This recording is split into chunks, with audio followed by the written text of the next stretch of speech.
All right, everyone.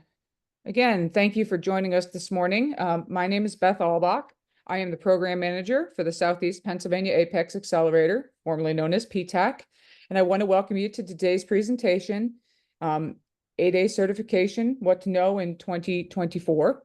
And as a refresher, our mission at the Southeast PA Apex Accelerator is to assist businesses in learning how to be successful selling to all government agencies, federal, state, and local, through seminars like this one or one-on-one counseling. And we are funded by a cooperative agreement with the DoD, Office of Small Business Programs, and all of our services are free of charge. There are many Apex Accelerator locations nationwide, and our Southeast PA office serves the counties of Berks, Bucks, Chester, Delaware, Lehigh, Montgomery, Northampton, and Philadelphia County. So if you're joining us from a county that's not on this list, please let us know, and we can provide you with the contact information for your local Apex Accelerator. And additionally, today's presentation, as I said, is being recorded and will be available for future viewing on YouTube, and I will place the link to that in our chat. We would kindly ask that you please keep yourselves muted throughout the presentation. And if you do have any questions as we go through, put them up in the chat. We can stop as the presentation goes on, or we can address questions again at the end. But today we are joined by Ms. Natasha Borchinen, SBA Small Business Opportunity Specialist, and some of you may recognize her because it wasn't that long ago that she was on this side of the webinar. But I'm going to turn things over to her and she can explain to you what she does over there for the SBA. Take it away.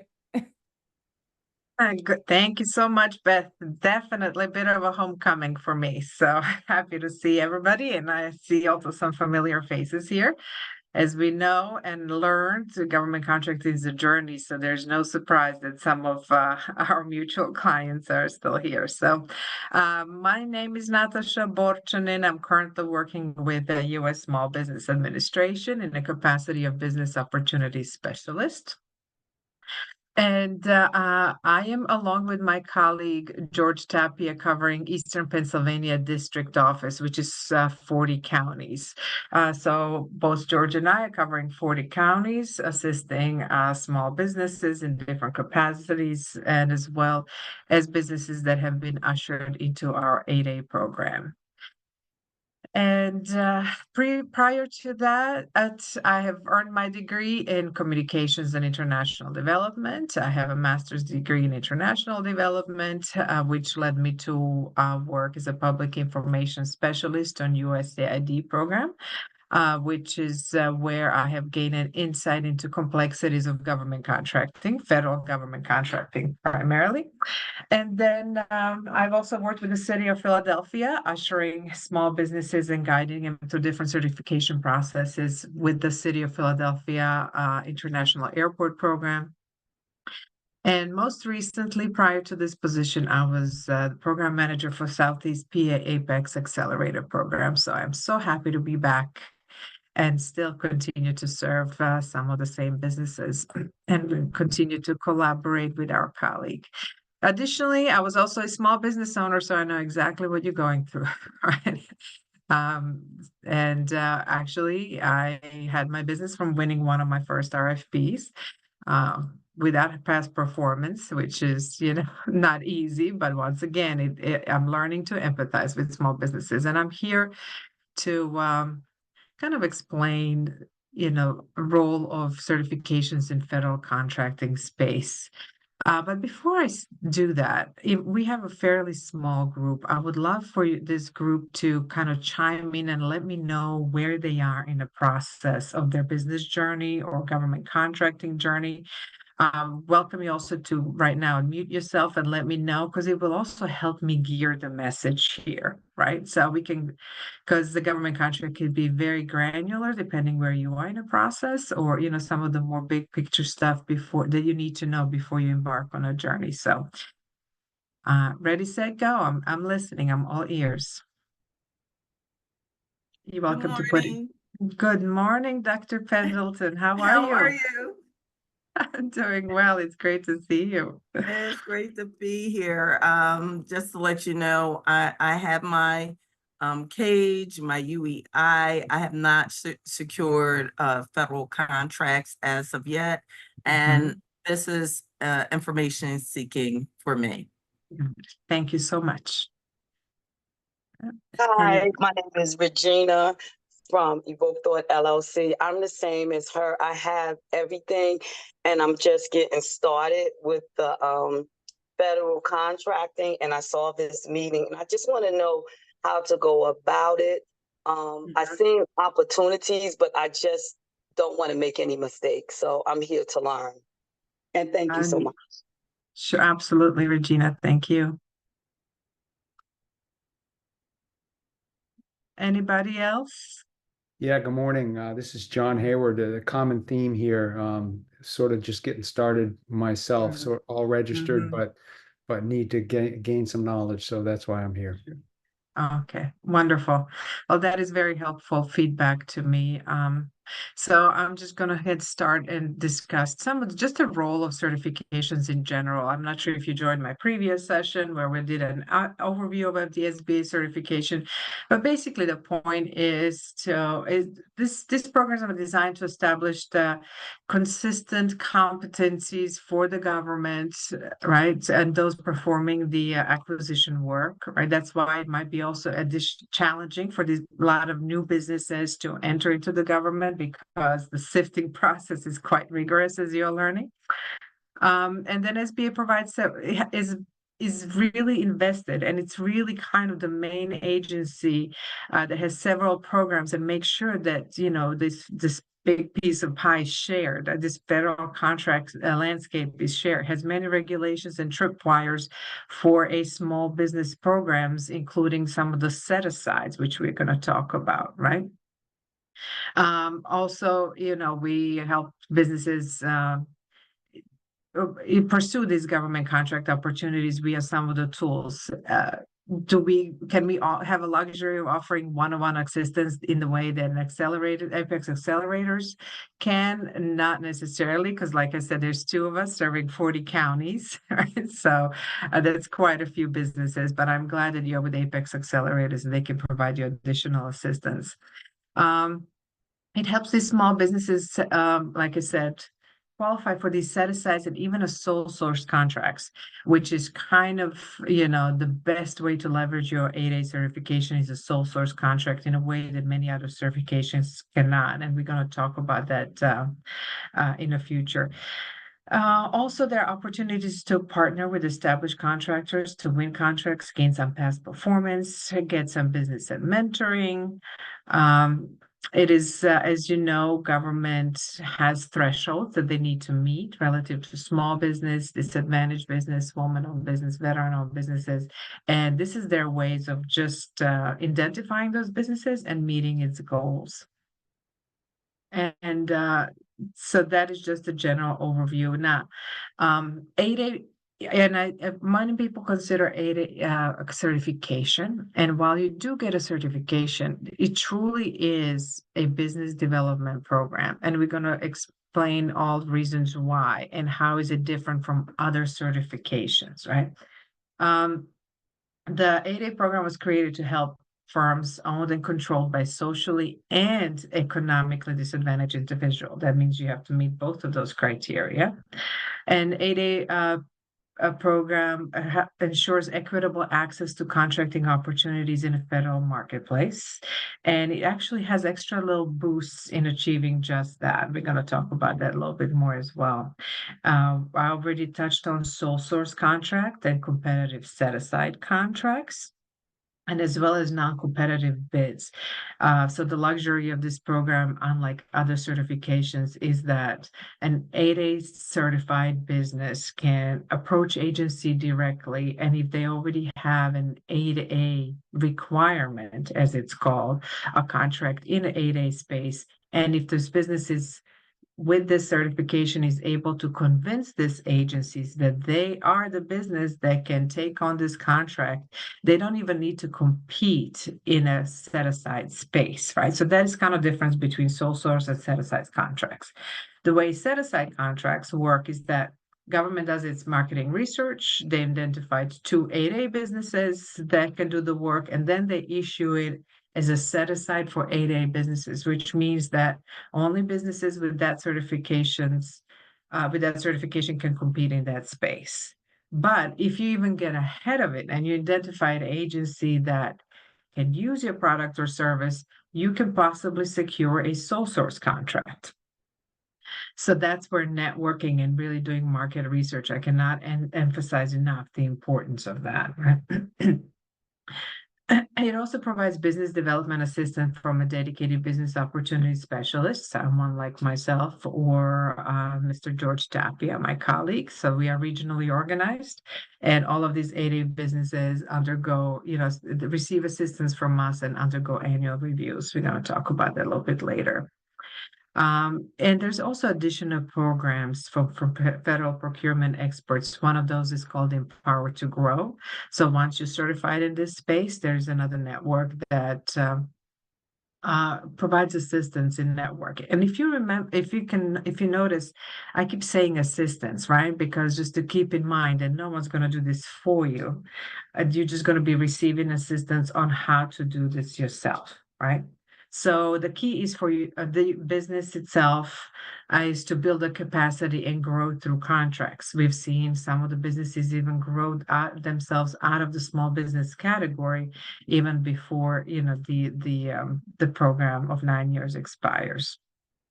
And through this program, there's also possibility of creating joint ventures and mentor protege programs with already established businesses in a government contracting space. So creating a mutually beneficial relationships is quite important. But these are just some of the benefits of the 8A Business Development Program. Right? To continue, it really has the power, for eligible set-asides. We talked about sole source contract. That means also direct award contracts, as I mentioned. It means that you have bypassed all of the competition. You've been able to convince the agency, and honestly, 8A program is the only one that can do that. The only other exception is that service disabled veteran all certification can do that, but only for the VA agency, right? But the 8A business development program, you can leverage that certification in federal government wide, right? Unlike other socioeconomic programs, there is no requirement that KO stands for contracting officers, have no reasonable expectation of receiving 2 qualifying offers, right? That's what I mentioned before, that if you have not pre-negotiating a 2-step contract, so to speak, or direct award, and contracting officers find 2 eligible businesses, that is the rule of 2 that I had mentioned. That's when the opportunity becomes a set-aside. Does anyone have any questions about that? Because that is a very important point that I wanted to make and distinguish this program from other certifications. Beth, do you see anything in the chat? I somehow cannot see the chat. Let me see if I can. All right, let me see. I believe Kathy has a question. There was nothing with regard to that in the chat, but Kathy did have a question. Yep. Yes, I just wanted to make that important distinction because that is what makes 8A program distinguished from other certification and other programs. Right? Also, we provide reviews and assistance with business plan and training opportunities. Your business plan should include the government market, not just the commercial sector that you might have previously worked in, right?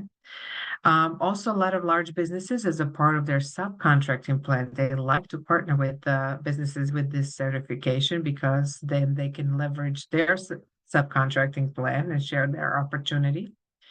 And there's also large businesses and small that seek to be mentor and enter into mentor protege programs, right? So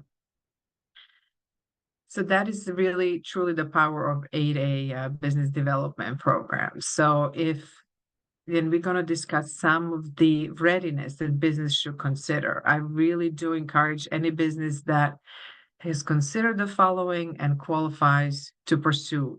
But here are the considerations.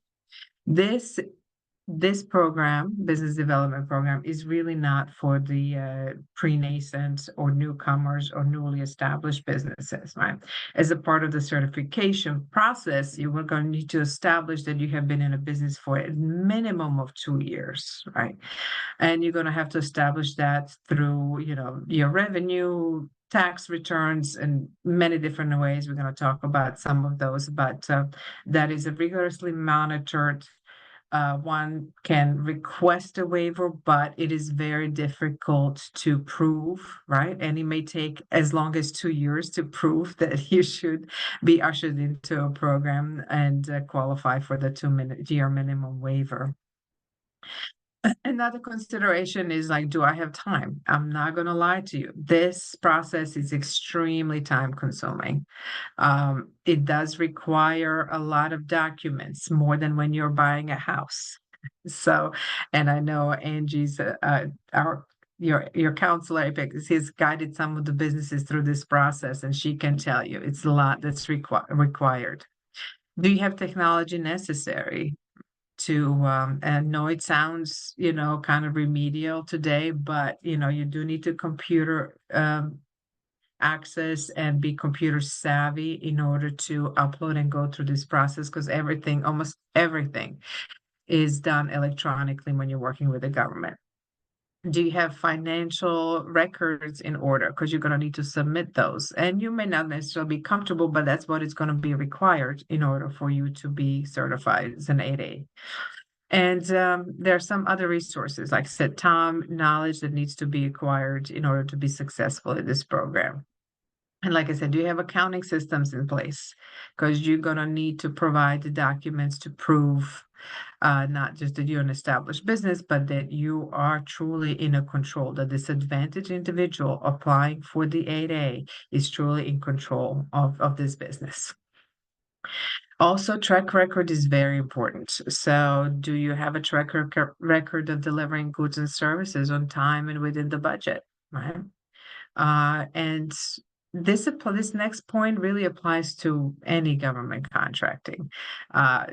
Can I cover costs, hire personnel, purchase equipment, cover overhead expenses prior to receiving the first payment, right?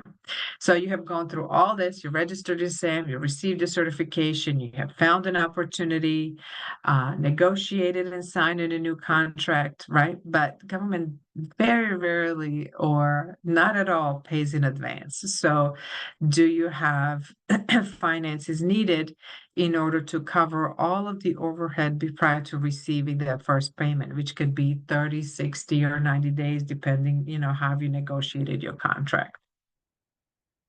And now I cannot emphasize enough how important this is, right? And I'll tell you exactly why.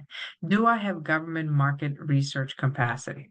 And anyone that ever told me I want to go into government contracting, I tell them, have you done market research? And I was happy to assist them with doing market research in order to truly understand how government buys what they're looking to sell, right? Because you may find that maybe at this point or ever, government market might not be the best place for either to start or pursue at this moment, right? So, because I have even seen businesses that have been qualified by all standards for this program, but once they're in a program, they're really finding out there's maybe not that many opportunities for that product or service.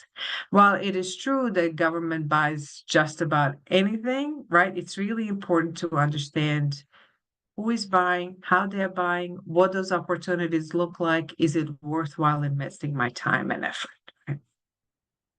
And so the learning curve is really steep. Government is transparent about how they're spending our taxpayers' dollars. However, where to find this information for your market research is very different from a commercial sector. And this is something that Apex Accelerators can help you with, right?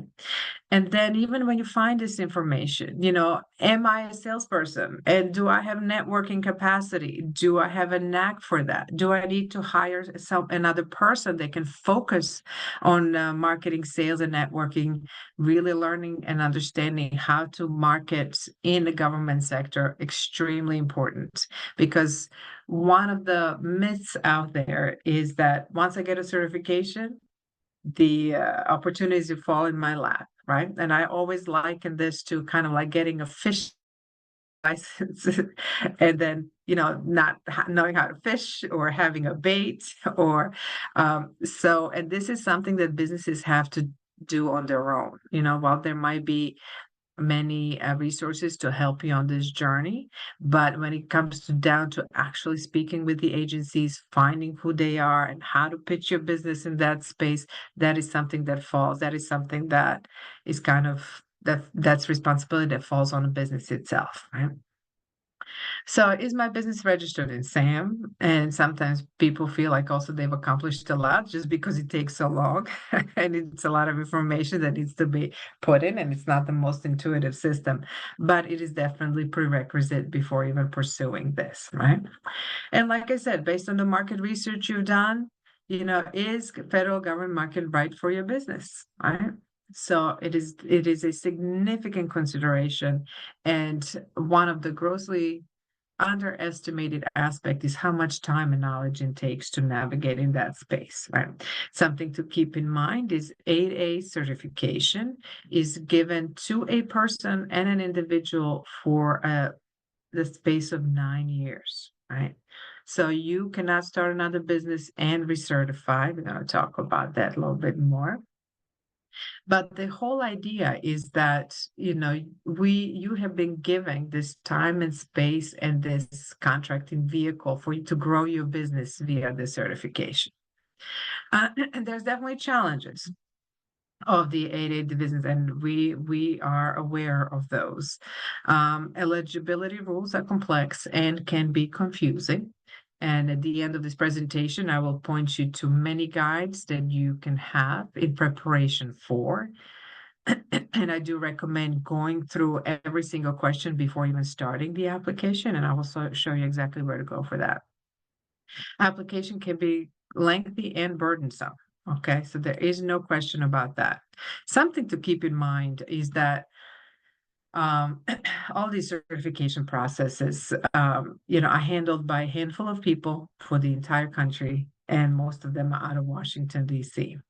So depending on the volume, the circumstance, the hiring team, and people that are reviewing these applications, they have to go through what's called a FACC certification. I'm currently going through it myself. It's almost like a year-long process. And so before they can even review this application and really fully do their work, they need to have this FACC certification. The program term, like I said, so it may take, from 9 months to a year, or I've even seen 2 years for people to get through this certification process, right? So something to keep in mind. So definitely don't put all your eggs in this basket while you're waiting. So you want to make sure that you have, bread and butter. It's burdensome. So just have to arm yourself, not just with knowledge, but also a lot of patience, right? And the teammate can ask for clarifications, a lot of those things. So definitely consideration. As I mentioned, it is once. So assessing if this is a sweet spot for you to start your 8A business development program is very important, because the moment you get the certification, the clock starts ticking. Right. So pursuing these opportunities, the cycle for getting a contract could be 12 to 24 months. And so it would be good, for business to be in a really good place to pursue the contract. So considering your competencies is very important. And like I said, sometimes companies are certified before they're truly ready to maximize the value of the certification, right? So we have some businesses that are, just getting successful in year 7, 8, or 9, and they're asking like, can we extend? But honestly, you cannot, right? So And you cannot start a new business and certify that new business because the certification is assigned to you as a person and to your business entity, right? That's it, that, SBA district offices are different, right? So they have different workload than us, so they can provide different levels of support. And we know that Washington DC one, for example, is severely overburdened. We even have some businesses transfer their business to our region so they can be supported by, currently my colleague George Tapia, who is very experienced in this. It does require annual reviews, so you will be asked to provide information on the status of where you are in the program on annual basis. Also, staying with compliance, with all the eligibility rules are being reviewed every year, right? And like I said, contracts are not guaranteed. We cannot guarantee you a contract. We can just shrink a pool of competition, so to speak. So, but networking sales and convincing them that you are the business, it's still up to you, right? Even though we business opportunity specialists can do a lot to vouch for your business if you have convinced us as well, right? It's a 9-year program, and this is some of the very basic eligibility criteria, and we're going to discuss them a little bit more at length. So you have to be a small business. You have to not previously participate in an 8A program as a firm or an individual. Has to be at least 51% and controlled by U.S. citizens who is both socially and economically disadvantaged, right? So here are the thresholds for personal net worth, gross income, and total assets in order to qualify. We're going to talk about that again a little bit later. And you have to demonstrate a good character. We're going to talk about what that really means. And also demonstrating a potential for success, right? So in addition to being 2 years, you have to show true and strong capacity and pass annual reviews each year in order to stay in the program. Okay, I always forget to highlight these, go through these highlighted ones. Okay, here's the next slide. So we have mentioned these additional requirements. You have to be qualified disadvantaged individuals. We'll should talk about how to prove that. You have to be U.S. citizens and U.S. resident, right? So what I mean by that is you cannot be a permanent resident. You have to be an actual citizen. But there are some U.S. citizens that are just spending most of their time or residing overseas, and they do not qualify. So that's why I said digital nomads do not qualify to be in an 8A. You actually have to be on the grounds of the United States. When it comes to good character, you have to have business integrity. You have to have no suspensions or debarment, especially in government contracting space. Have significant federal debts, and you cannot make any false statements, right? So as you're preparing to answer these questions, I always encourage people just to answer them honestly to the best of their knowledge, because they're going to have to prove that everything they say in one way or another, right? You have to have unconditional ownership, be a final sayer, so have unconditional control, and there are some additional requirements that might be too time consuming. So in the interest of time and considering where you are in this journey, I'm just discussing a big picture stuff, right? Indian Tribes, Alaska Native Corporation, Native Hawaiian Organization, and Community Development Corporations have some special 8A eligibility rules. And if you are one of them, feel free to email me. But also in the interest of time, we are going to move on. But I definitely, if this is of interest to you, please email me and I will provide you additional information. All right. Now, something to consider that's not widely known is that once you designate your primary NAICS code, so please be careful when you decide on your NAICS codes, really focus on the strength and capabilities, focus on what you can deliver on tomorrow. Because once you're locked in a primary NAICS code, it's approved by the SBA. And if you need to change this NAICS code, right? Because NAICS codes determine also your size. In order to qualify, you have to be small business, right? But so you will need a special permission if you decide to change your NAICS codes, right? and your marketing to the government. We know a lot of businesses, we come across them as a business, well, I want to be a government contractor, would not, necessarily a clear picture as to what they want to sell to the government. And we find that those businesses tend to be less successful or are more likely to pursue smaller opportunities because government is very risk averse and they definitely want to work with businesses that are established in their industry, right?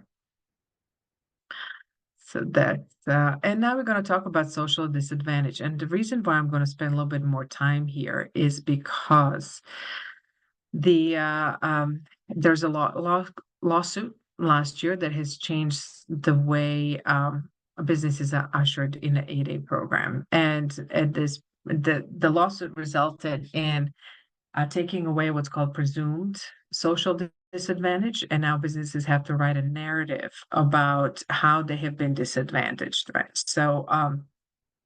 So there is no presumption based on race, is what I'm saying. And so the definition currently is there are individuals who have been subjected to racial, ethnic prejudice on cultural basis within American society because of their identities as members of group and without regard to their individual qualities. The social disadvantage must stem from circumstances beyond their control. For 8A program purposes, social disadvantage is established through discrete incidents of bias which negatively impacted your entry into or advancement in the business. These incidents are described in your social disadvantage narrative, right? So, and here are the elements that need to be satisfied when you're putting that narrative together, right? Whether each supporting claim establishes an incident of bias that could lead to a finding of social disadvantage, whether each incident of bias negatively impacted the individual's entry into advancement into the business world, and whether in the totality disqualifying incidents establish chronic and substantial social disadvantage. So at least one objective distinguishing feature that has contributed to your social disadvantage, such as race, ethnicity, gender, identifiable disability, right? Relates to treatment of experience in American society. So the examples provided in a narrative should be reflecting incidences in American society. Information evidence that bias was more likely than not a motivating factor. And you have to establish a corresponding negative impact, right? So you have to say how it has precluded you from growth or an opportunity. It does require some concrete information: when the incident occurred, where it occurred, who committed the adverse action, what took place, and how you were adversely impacted. And it's a preponderance of evidence, right? So documents and evidence not generally required, right? So, but must provide information to that particular incident, right? Okay. And so, and then you have to establish negative impact. Each incident of bias must be accompanied by negative impact on individuals enter into advancement in the business world. Stray comments alone, while reprehensible, will not establish a negative impact. And SBA will consider examples in the areas of education, employment, and business history, right? So if you recall incidents in college, right? I always say, don't just do 2 examples of how you've been hindered in your education journey, but combine that with employment and business history when you're putting it together, right? So you have to establish chronic and substantial disadvantage. Must generally at least 2 detailed and significant incidents of bias. One incident may be sufficient if it is so substantial and far-reaching, right? Like recurrent wage disparity over the course of many years within the same company. All right, so this is your social disadvantage narrative that's now required as part of the application. As I said, you have to have 2 separate detailed incidents of bias and information evidence that bias was more likely a motivating factor over other legitimate grounds for each incident. Negative impact on your entry into or advancement in the business world, right? So, and SBA may follow up and ask for additional information, right? So another standard you have to meet is the economic disadvantage. All right, so when I say DI here, that means disadvantaged individual that's applying for this certification. So you must be economically disadvantaged. In order to establish yourself as an economically disadvantaged, you will have to provide accounting documentation to establish the following, right? Adjusted gross income must fall below 400,000. That was recently increased. Spouse's income is typically excluded unless spouse has a role in the business. That's when it is considered. Excludes S corporation or LLC income used to pay company taxes or reinvestment in the company. And should there be a reason to exclude certain things, there would need to be a burden of proof, right? On this one-time exclusions.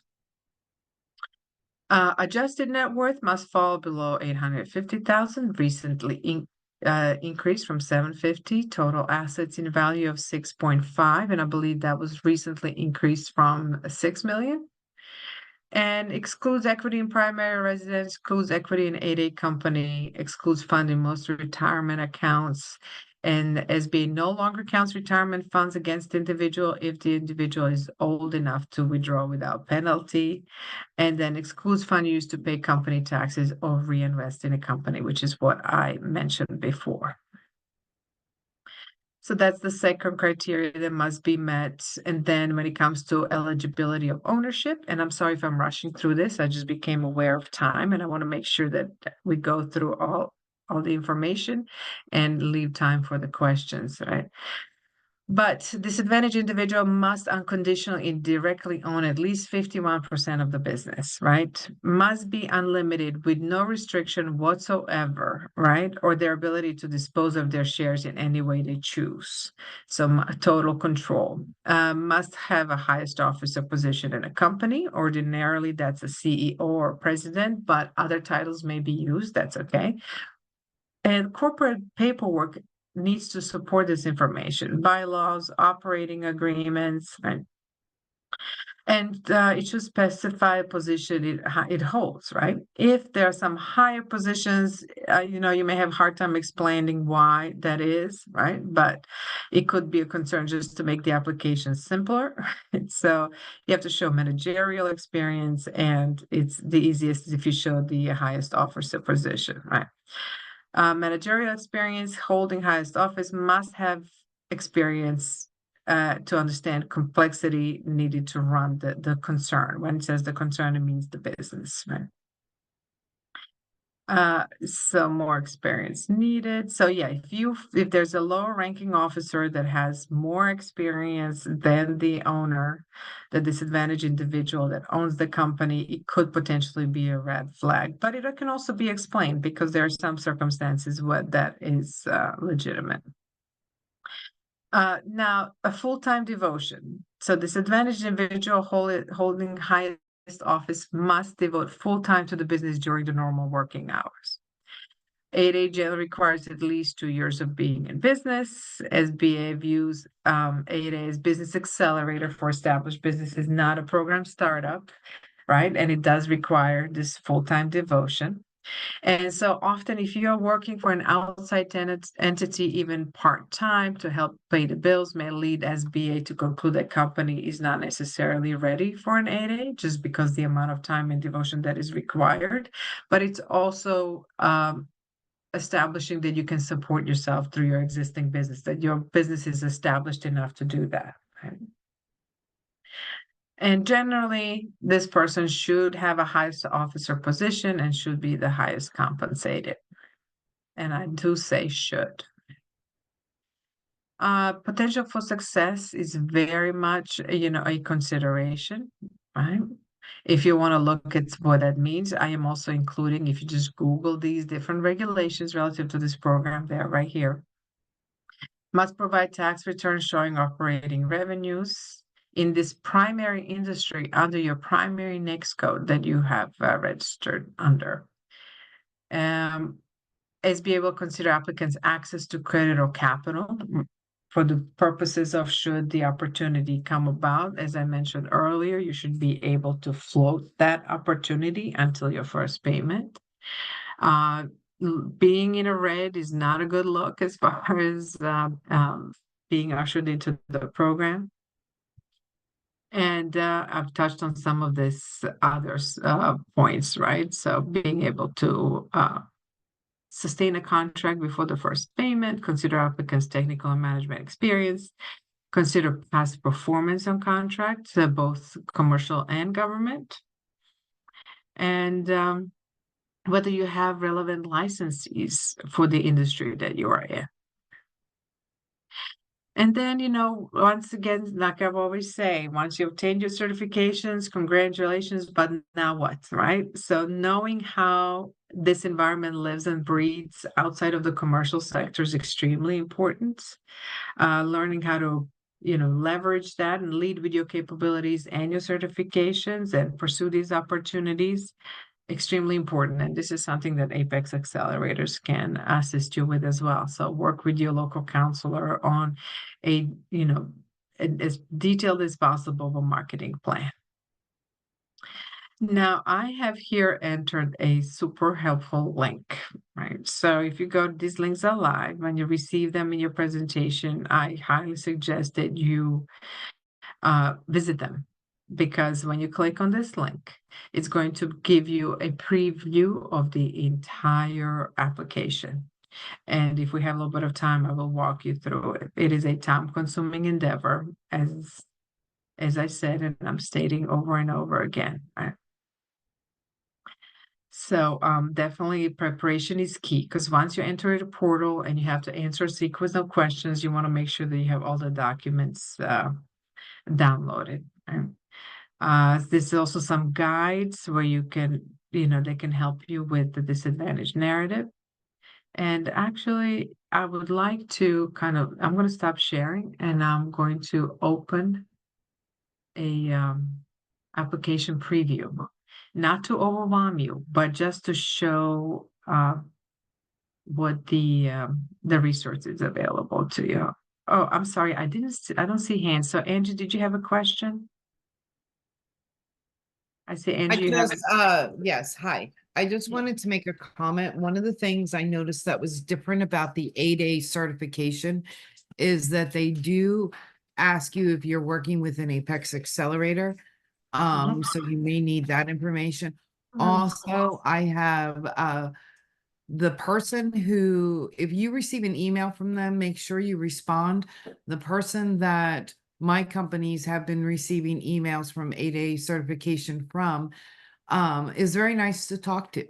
And he has gotten on Zoom calls, and he is there to help you make sure all your information is accurate and what's needed. They're not there to say everything that's wrong. They are there to help you. So it's very important that you respond to them, maybe try to get on a call with them, talk to your Apex Accelerator to get some guidance and assistance. It's a long process, like not to said, but being prepared is optimal, and going for guidance is very important. Yeah. Yes, thank you, Angie. It's very true. And something to keep in mind relative to this and other certification. If you don't respond within the window of time, you may have to start all over again. We don't want you to do that. So respond, in a timely manner. Also, if your certifications are up for renewal, respond in a timely manner, because if that lapses, you may have to wait for 3 months in order to reapply and go through the process all over again. So that goes for women on certification and others. So something to keep in mind. Thank you, Angie. So I am going to share this link, and this link is in this presentation. It has many different resources and has pretty much questions relative to any potential issues with 8A application. But this link will give you a link. So before you embark on answering these questions, I do suggest going through each and every and make sure you have right documentation and right answers. It is available to you as a live link and also in a PDF format that you can download, right? So super helpful, right? Because once you enter the portal and you start answering the questions, you cannot necessarily see the next question before you. So this will tell you exactly what is required and how do you support the answers that you give. You're going to be asked to answer all of these questions, as you see. Telling you, it's worse than buying a house.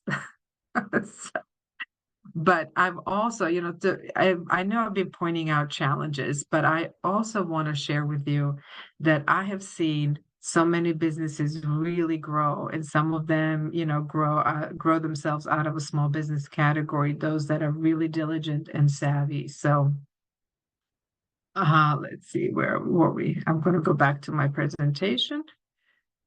And like I said, these links are live and we'll read you right through that. So preparation is key.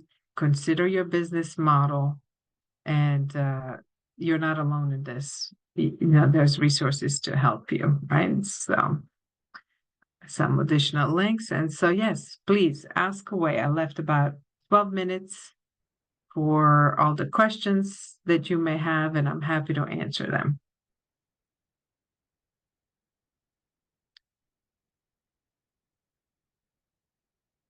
Do you see any? Oh, okay. I see a question. How do you set up a marketing plan consultation? So, Mikhail, do you currently have a Apex Accelerator counselor assigned to you? Not that I'm aware of.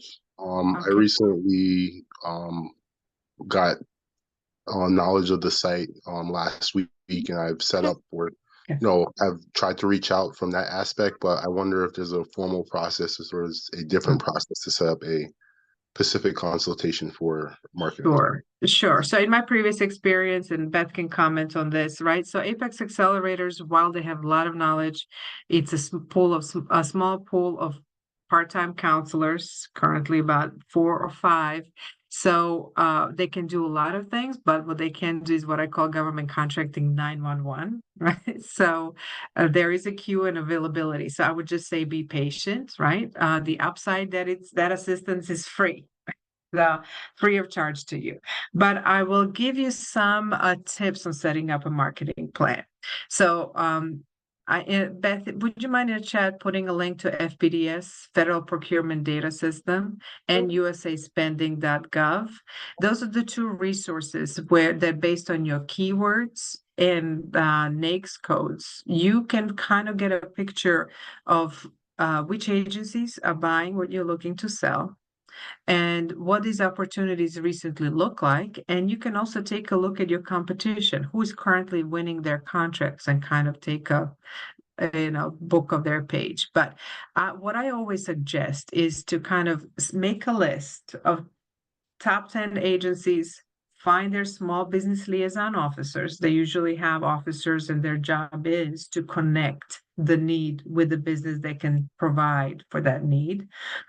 Find their small business liaison, find the program managers, contracting officers to communicate with, provide them with your capability statement. Now, this is all assuming that by now you have your marketing in place, you have identified your strong competencies, because I really hate to see businesses that do not have those things ironed out, and then they're spending time reaching out to these agencies, and if they see that you are not what's called procurement ready, they will send you to some foundational things, right? So you want to look established.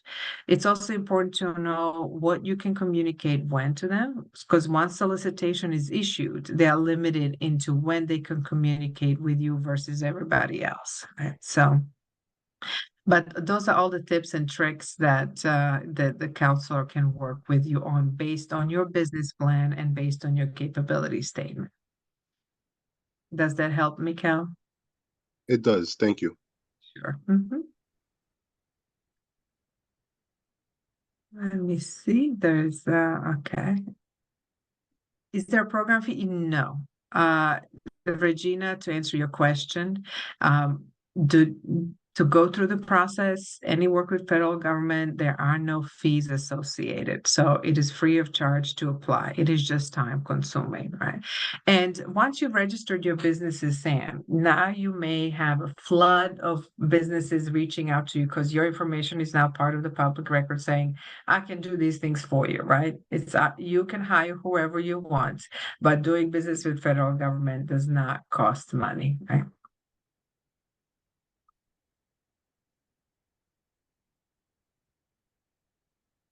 Okay.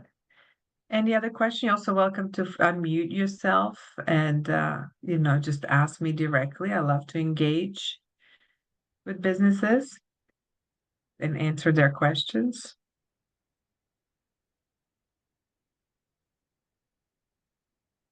I noticed that Beth put the link in the chat for the SEPA-Apex. That is for our region. Beth, correct me if I'm wrong, we have like 5 or 6 counties that we work with. What you may want to do is find out in your state what regions, what Apex accelerators are available. Most of us have a button at the top of our screen that says become a client. You complete the information. Then the program manager, such as Beth, will contact you, assign you a counselor, and then you can start discussing with them and getting assistance to work through the process. Yeah. And another thing I want to direct you to my colleague George Tapia holds kind of like an all-day session, morning session between 9 and 12, and then 1 to 4, where he goes even more depth, informing you on how to sell to the federal government and discusses additional certification programs. So I do welcome you to register for these events. We hold them every other month, but it is an all-day commitment and a lot of information is going to be imparted on you, right? So On that, I would strongly suggest that anyone interested in any of these programs avail yourself of George's time. He is the expert in these matters. And again, while Apex accelerators are obviously going to be able to assist you in giving you an overview, George's presentations really get down into the nitty-gritty and provide invaluable advice and, are well worth the time spent. Very true. So this was just it might feel like I've imparted a lot of information on you, but there's more to be had. So that's why this is a 1-hour session. And the other ones are, like I said, 3-hour sessions. Yeah. With real life examples and roles and things like that. So. But yeah, if nobody has any more questions, you feel free to email me. I do answer every question. Just, I may not have my question right away, right? But I do answer every one of them. So. And again, everyone, if there is any questions that anyone has following this presentation that can be answered, by one of your Apex counselors, please reach out to them directly, or you can reach out to our main office email at sepa-apex@kutztown.edu. That is our main email line. And again, we are always much easier to get a hold of via email than we are via phone. So if you have any questions, again, follow up, reach out to your specific counselor or to our main email inbox. Yeah, Beth, I see one more question for Mikhail I'd like to answer for him. He says, any advice on subcontracting or marketing to subcontractor? Would you mind unmuting yourself and elaborate a little bit as to what you had in mind? Yeah, I mean, I'm new to the space just in general, and just through the things that I've been going through as far as, different things that I'm learning, from different aspects of the contracting space. There's a lot that's said in regards to getting your foot into subcontracting first or starting there first, and that being a bigger opportunity or having a better chance of success starting within that space. So I was just wondering if you guys have any advice in regards to how to communicate to those subcontractors. I mean, I know the same way that you can kind of find information on contracts, you can reach out to those primary contractors as well. But Yeah. again, do you have any additional advice in regards to do. that? I do. I just wanted some clarification on your question said on the subcontract or marketing to subcontractors. So I'm assuming you're saying how to market your business to primes as a subcontractor. Is that your question? That's correct. Got it. Okay. So yes, subcontracting is certainly a not bad way to start or stay in that space, right? So, but I always say lead with your capabilities. If you have certifications, leverage them. Any opportunities that are $750,000 or over, I believe it might be bumped into 850. Those large businesses, large primes that have contracts, they have an obligation to have what's called a subcontracting plan, right? So they are always looking to partner with other small businesses in order to have a very appealing subcontracting plan, because they're, government is saying, look, here's the pie, now share it, right? So with small businesses that previously have not had the opportunity. So once you do your market research, you find out who those large primes that have won contracts in that space. Many of them, especially huge ones like Lockheed Martin, Boeing, but there are so many other ones. It don't necessarily have to be a large prime. It can be a small business too that's looking to subcontract with someone.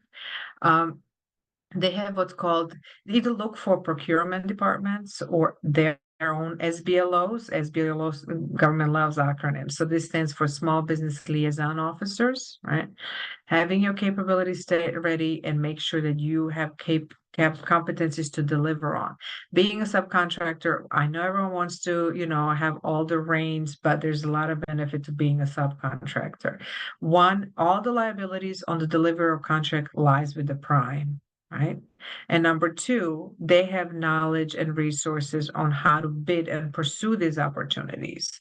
So you just need to be part of their subcontracting plan. So being procurement ready, having a product or service to deliver on, finding out who's currently winning this, and finding out ways to network with them is a good way to go, Mikhail. Understood. And then specifically on the networking side, as far as, communications with them, is there any specific advice there? Versus the government, they're less restricted than the government, right? So you can speak with the contracting officers, program managers, network, have a discussion with them before the solicitation is issued. Once the solicitation is issued, you have to formalize all your questions, submit it to them, and they will and you have to meet the deadline for those questions. They will provide a response, not just to you, but anybody who's interested in that opportunity, right? And you can often see those in SAM when you look at this opportunity. Now, when it comes to the primes, they don't have same limitations as the government officials. So you can really engage with them at any point. The sweet spot is to when that opportunity, it's good to network with those that are already doing business, because they may renew a contract, they might be pursuing new ones, right? If there's a specific solicitation that you want to partner on, it's good to do that well ahead of the deadline so they can include you as a part of their subcontracting plan, right? But they don't have such strict rules as the federal procurement teams do. Okay, good to know. Thank you. Sure, absolutely.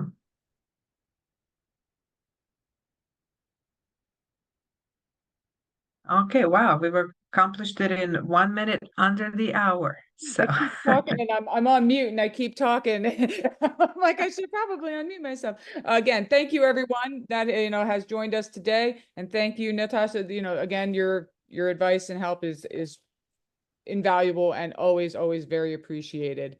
Yeah. All right, and that will end so today's much. presentations, folks. You have a wonderful day. Thank you. Thank you. Bye, everybody.